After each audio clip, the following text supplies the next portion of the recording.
Então vamos lá! Hoje é dia de seleção feminina de futebol e a gente tá aqui para ver se você, meu amigo, minha amiga, aprende de vez a importância do futebol feminino aqui no Brasil. Pelo amor de Deus, vamos de aulinha, vamos de aulinha. Tô até de verdinho hoje, esta corintiana. Vamos direto para a história. Até botei um nome, futebol. O futebol jogado pelas mulheres. História, nuances e potências. Por que a gente tá aqui? Porque o futebol, ele é diverso. Ele é várzea, ele é feminino, ele é masculino, ele é trans, ele é tudo. Se eu deixei alguém de fora, me desculpa. Então, hoje, a gente, nessa diversidade da prática do futebol, a gente vai falar da seleção, da história, assim, um pouquinho da seleção, mais a história do futebol feminino dentro desse país. Para você que fica sempre enchendo o saco, enchendo as paciências, achando que o futebol feminino ainda não chega no futebol masculino e que o futebol feminino não tem tanta qualidade. Pois tem sim. A primeira coisa que acontece aqui no Brasil é que em 1941 a gente vai ter uma lei, a 399, que vai proibir a prática do futebol pelas mulheres. Então essa lei, e entre outras, né, entre outras práticas consideradas assim, que não eram da natureza das mulheres. E ele vai falar assim, esse decreto: as mulheres não se permitirá a prática de desportos incompatíveis com as condições de sua natureza. Que natureza é essa? Uma natureza que não pode receber bolada? Mas e os homens podem? Já tem assim, inconsistência aí, babaquice. A gente vai falar, é isso mesmo. Devendo, para este efeito, o Conselho Nacional de Desportos baixar as necessárias instruções às às entidades esportivas do país. Não vou cortar, estou com tosse. Aliás, estou gravando, né? Tem o pessoal cortando grama lá fora. E talvez a primeira vez eu não estou vendo o meu enquadramento aqui. Então, o que importa aqui é o conteúdo. Então, vamos lá. As mulheres estavam proibidas a esportes que não estavam nas condições de sua natureza. Mas não se explicava que natureza é essa. Qual que é a natureza? Qual que é a natureza feminina? Natureza da mulher? A de não jogar futebol? Pois eu te digo que não é essa. A gente joga futebol, a gente luta, mas aqui eles estavam querendo dizer as práticas consideradas violentas para as mulheres, né? Que não podia, que não conseguia, que iam deixar elas masculinas, que elas eram frágeis, aquela baboseira toda. Aí, meu irmão, minha irmã, além desse, já tinha esse decreto de 1941, baixado esse decreto-lei. Em 1965, em agosto de 1965, o CND, o Conselho Nacional de Esportes, ainda vai fazer uma deliberação. Para quê? Para que fique claro quais esportes não eram permitidos. Não é permitida à mulher a prática de lutas de qualquer natureza, qualquer uma. Então, do futebol de salão, o futebol de praia, do polo aquático, polo, rugby, halterofilismo e beisebol. Até o beisebol tava aqui, né? Nossa, beisebol super praticado no Brasil até hoje.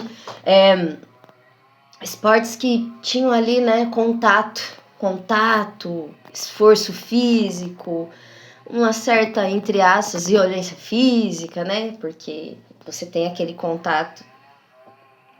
Enfim, não bastasse, ainda vamos ali, né, vamos firmar Quais esportes são esses?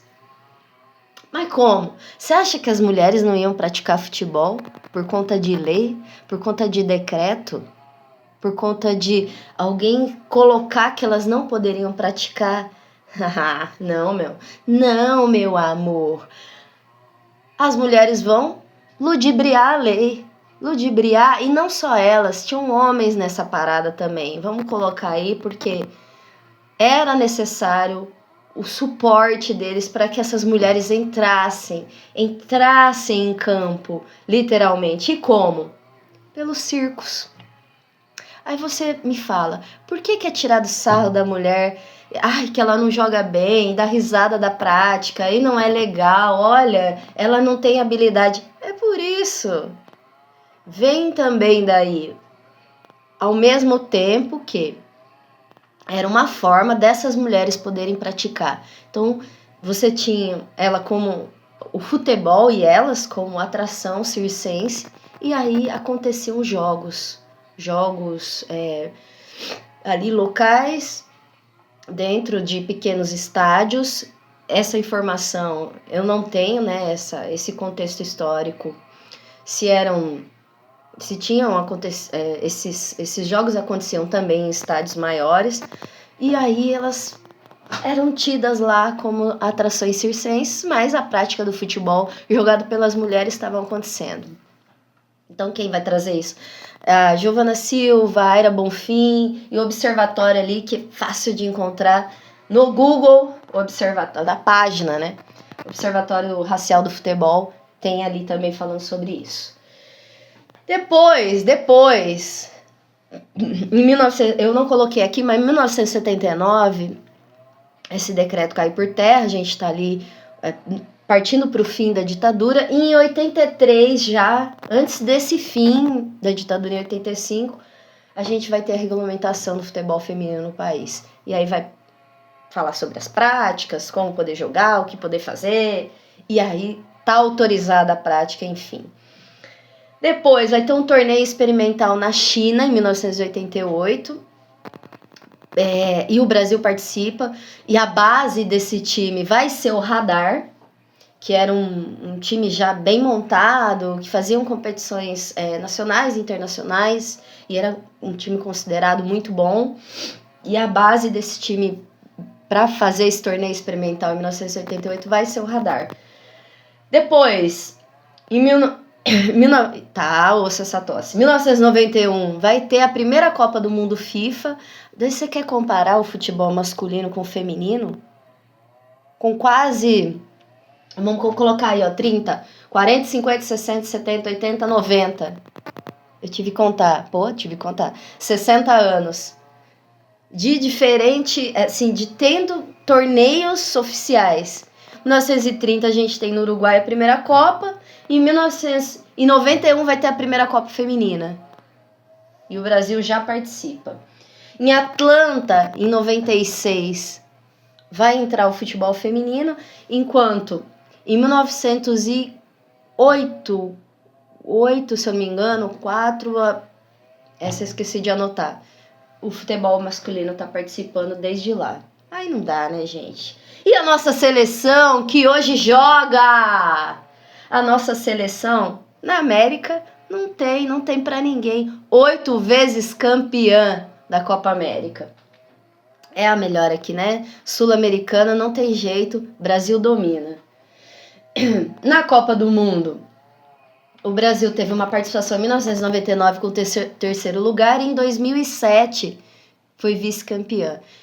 Detalhe, né? Ali com a Cristiane e com a Marta, e o Brasil estava cotado a ser campeão.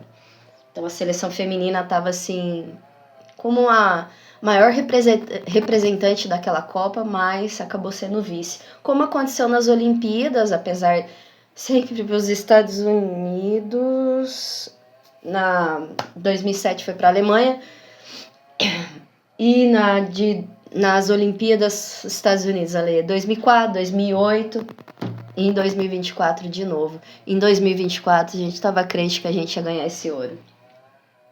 Em 2004 a gente tinha uma expectativa, mas ainda tava ali, né? Agora em Pequim, eu já tava... eu já tava achando que ia ter, mas não foi. Só que, gente, ser prata em Olimpíadas é algo, assim, não é pra qualquer um. Não é pra qualquer um. E a gente, às vezes, não dá a devida importância. E ser vice-campeão do mundo também não é pra qualquer um. A gente fala assim, mas o Brasil só foi vice. Ué, em 98, o masculino também foi vice. E era cotado pra ser campeão. Aí vai ter aquele boom que não é só pro Brasil que vai chegar ela, a nossa rainha, que vai expandir o futebol jogado pelas mulheres no mundo. Por quê? Porque ela vai ganhar, galera. Ela vai ganhar, eu passei aqui, ela vai ser 6 vezes melhor do mundo e 5 vezes consecutiva. E ninguém, entre homens e mulheres, ainda tinha conseguido 6 vezes melhor do mundo. Aí, não dá pra falar só da Martinha Cici, que antes dela, na Copa de 99, por exemplo, ela que dá um show pelo Brasil e importantíssima. Tô falando só das atacantes aqui, mas vai ter uma meio. A Pretinha, a Sadelma Gonçalves, também foi destaque absoluto aí há alguns anos. Formiga, jogadora que mais vestiu a camisa da seleção, pelo menos por enquanto. E como dava consistência no meio-campo ali do Brasil, né? De marcação, é um negócio incrível. Cristiane, nossa maior goleadora das Olimpíadas. E aí eu deixo pra vocês aqui, eu não vou colocar, porque senão, né, meu vídeo cai. O vídeo da Nike, onde fala da força da mulher dentro dos esportes. Mas é isso, hoje tem jogo da seleção, se inscreve no canal e ativa o sininho e assiste a esse jogo que vai ser um espetáculo, que é a primeira vez, tá sendo mandado num horário decente, num dia decente para lotar o estádio e também dar uma audiência aí televisiva importante, enfim. Espero que dê Brasil. Obrigada ao futebol de mulheres. Se eu esqueci de alguém, me desculpa. Beijo, até a próxima. Vai, Brasil!